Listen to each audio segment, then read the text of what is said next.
Chapter 22. Something unexpected happens.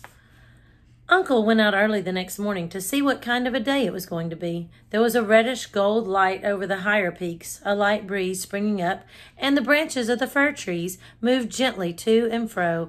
The sun was on its way.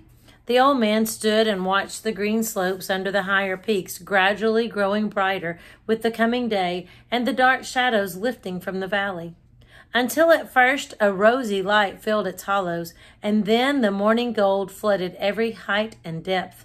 The sun had risen. Uncle wheeled the chair out of the shed, ready for the coming journey, and then went in to call the children and tell them what a lovely sunrise it was. Peter came up at this moment. The goats did not gather round him so trustfully as usual, but seemed to avoid him timidly, for Peter had reached a high pitch of anger and bitterness, and was laying about him with his stick very unnecessarily, and where it fell the blow was no light one.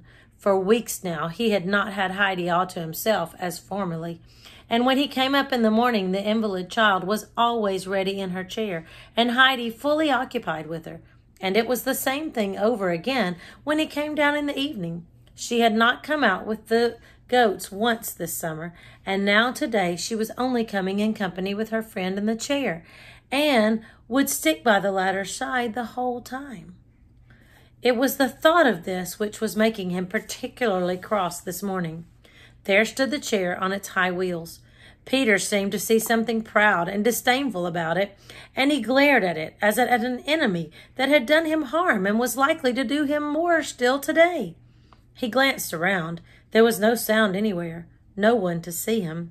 He sprang forward like a wild creature, caught hold of it, and gave it a violent and angry push in the direction of the slope. The chair rolled swiftly forward, and in another minute had disappeared.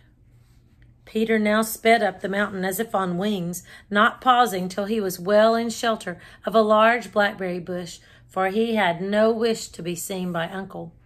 But he was anxious to see what had become of the chair, and his bush was well placed for that. Himself hidden, he could watch what happened below, and see what Uncle did without being discovered himself. So he looked, and there he saw his enemy running faster and faster downhill. Then it turned head over heels several times, and finally, after one great bound, rolled over and over to its complete destruction. The pieces flew in every direction, feet, arms, and torn fragments of the padded seat and bolster, and Peter experienced a feeling of such unbounded delight at the sight that he leaped in the air, laughing aloud and stamping for joy. Then he took a run round, jumping over bushes on the way, only to return to the same spot and fall into fresh fits of laughter. He was beside himself with satisfaction, for he could see only good results for himself in this disaster to his enemy. Now Heidi's friend would be obliged to go away, for she would have no means of going about. And when Heidi was alone again, she would come out with him as in the old days, and everything would go on in the proper way again. But Peter did not consider, or did not know, that when we do a wrong thing, trouble is sure to follow. Heidi now came running out of the hut and round to the shed. Grandfather was behind with Clara in his arms. The shed stood wide open, the two loose planks having been taken down, and it was quite light inside. Heidi looked into every corner and ran from one end to the other, and then stood still wondering what could have happened to the chair. Grandfather now came up. "How is this? Have you wheeled the chair away, Heidi?" "I've been looking everywhere for it, Grandfather. You said it was standing ready outside." And she again searched each corner of the shed with her eyes. At that moment the wind, which had risen suddenly, blew open the shed door and sent it banging back against the wall. "It must have been the wind, Grandfather," exclaimed Heidi, and her eyes grew anxious at this sudden discovery. "Oh, if it has blown the chair all the way down to Dorfley, we shall not get it back in time and shall not be able to go." "If it has rolled as far as that, it will never come back, for it is in 100 pieces by now," said the grandfather, going round the corner and looking down. "But it's a curious thing to have happened," he added as he thought over the matter, for the chair would have had to turn a corner before starting downhill. Oh, I am sorry, lamented Clara, for we shall not be able to go today, or perhaps any other day. I shall have to go home, I suppose, if I have no chair. Oh, I am so sorry. I am so sorry. But Heidi looked towards her grandfather with her usual expression of confidence. Grandfather, you will be able to do something, won't you, so that it need not be as Clara says, and so that she is not obliged to go home? Well, for the present, we will go up the mountain as we had arranged, and then later on we will see what can be done, he answered, much to the children's delight. He went indoors, fetched out a pile of shawls, and laying them on the sunniest spot he could find, set Clara down upon them. Then he fetched the girls' morning milk and had out his 2 goats. Why is Peter not here yet? Thought Uncle to himself, for Peter's whistle had not been sounded that morning. The grandfather now took Clara up on one arm and the shawls on the other. Now we will start, he said. The goats can come with us. Heidi was pleased at this and walked on after her grandfather with an arm over either of the goats' necks, and the animals were so overjoyed to have her again that they nearly squeezed her flat between them out of sheer affection. When they reached the spot where the goats usually pastured, they were surprised to find them already feeding there, climbing about the rocks, and Peter with them, lying his full length on the ground. I'll teach you another time to go by like that, you lazy rascal. What do you mean by it? Uncle called to him. Peter, recognizing the voice, jumped up like a shot. No one was up, he answered. Have you seen anything of the chair? Asked the grandfather. Of what chair? Called Peter back in answer, in a morose tone of voice. Uncle said no more. He spread the shawls on the sunny slope, and setting Clara upon them, asked if she was comfortable. As comfortable as in my chair, she said, thanking him. And this seems the most beautiful spot. Oh, Heidi, it is lovely, just lovely, she cried, looking around her with delight. The grandfather prepared to leave them. They would now be safe and happy together, he said, and when it was time for dinner, Heidi was to go and fetch the bag from the shady hollow where he had put it. Peter was to bring them as much milk as they wanted, but Heidi was to see that it was little swan's milk. He would come and fetch them towards evening. He must now be off to see after the chair and ascertain what had become of it. The sky was dark blue, and not a single cloud was to be seen from one horizon to the other. The great snowfield overhead sparkled as if set with thousands and thousands of gold and silver stars. The 2 gray mountain peaks lifted their lofty heads against the sky and looked solemnly down upon the valley as of old.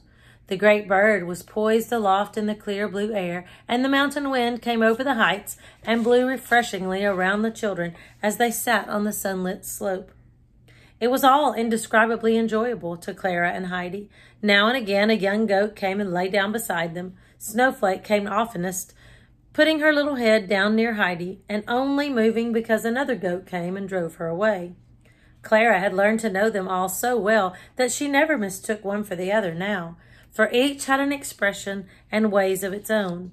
And the goats had also grown familiar with Clara, and would rub their heads against her shoulder, which was always a sign of acquaintanceship and goodwill. Some hours went by, and Heidi began to think that she might just go over to the spot where all the flowers grew to see if they were fully blown and looking as lovely as the year before. Clara could not go until Grandfather came back that evening, when the flowers probably would be already closed. The longing to go became stronger and stronger till she felt she could not resist it. Would you think me unkind, Clara, she said rather hesitatingly, if I left you for a few minutes? I should run there and back very quickly. I want so to see how the flowers are looking. But wait, for an idea had come into Heidi's head. She ran and picked a bunch or 2 of green leaves, and then took hold of Snowflake and led her up to Clara. There, now you will not be alone, said Heidi, giving the goat a little push to show her she was to lie down near Clara, which the animal quite understood. Heidi threw the leaves into Clara's lap, and the latter told her friend to go at once to look at the flowers, as she was quite happy to be left with the goat. She liked this new experience. Heidi ran off, and Clara began to hold out the leaves one by one to Snowflake, who snoozled up to her new friend in a confiding manner and slowly ate the leaves from her hand. It was easy to see that Snowflake enjoyed this peaceful and sheltered way of feeding, for when the other goats she had much persecution to endure from the larger and stronger ones of the flock. And Clara found a strange and new pleasure in sitting all alone like this on the mountainside, her only companion a little goat that looked to her for protection. She suddenly felt a great desire to be her own mistress and to be able to help others instead of herself being always dependent, as she was now. Many thoughts unknown to her before came crowding into her mind, and a longing to go on living in the sunshine and to be doing something that would bring happiness to another, as now she was helping to make the goat happy. An unaccustomed feeling of joy took possession of her, as if everything she had ever known or felt became all at once more beautiful, and she seemed to see all things in a new light. And so strong was the sense of this new beauty and happiness that she threw her arms round the little goat's neck and exclaimed, "Oh, Snowflake, how delightful it is up here! If only I could stay on forever with you beside me." Heidi had meanwhile reached her field of flowers, and as she caught sight of it, she uttered a cry of joy. The whole ground in front of her was a mass of shimmering gold, where the cistus flowers spread their yellow blossoms. Above them waved whole bushes of the deep blue bellflowers, while the fragrance that arose from the whole sunlit expanse was as if the rarest balsam had been flung over it. The scent, however, came from the small brown flowers, the little round heads of which rose modestly here and there among the yellow blossoms. Heidi stood and gazed and drew in the delicious air. Suddenly she turned round and reached Clara's side, out of breath with running and excitement. "Oh, you must come," she called out as soon as she came in sight. "It is more beautiful than you can imagine, and perhaps this evening it may not be so lovely. I believe I could carry you. Don't you think I could?" Clara looked at her and shook her head. "Why, Heidi, what can you be thinking of? You are smaller than I am." "Oh, if only I could walk." Heidi looked round as if in search of something. Some new idea had evidently came into her head. Peter was sitting up above, looking down on the two children. He had been sitting and staring before him in the same way for hours, as if he could not make out what he saw. He had destroyed the chair so that the friend might not be able to move anywhere, and that her visit might come to an end. And then, a little while after she had appeared, right up here, under his very nose, with Heidi beside her. He thought his eyes must deceive him, and yet there she was, and no mistake about it. Heidi now looked up to where he was sitting and called out in a peremptory voice, "Peter, come down here." "I don't wish to come," he called in reply. "But you are to. You must. I cannot do it alone, and you must come here and help me. Make haste and come down," she called again in an urgent voice. "I shall do nothing of the kind," was the answer.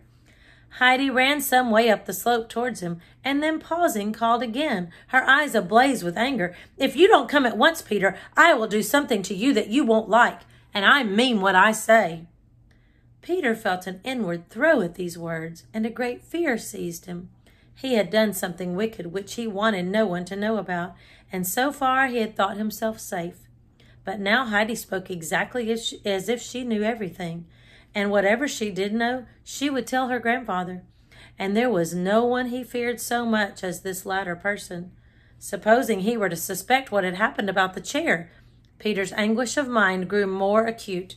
He stood up and went down to where Heidi was awaiting him. We'll start there tomorrow. I'll see you then.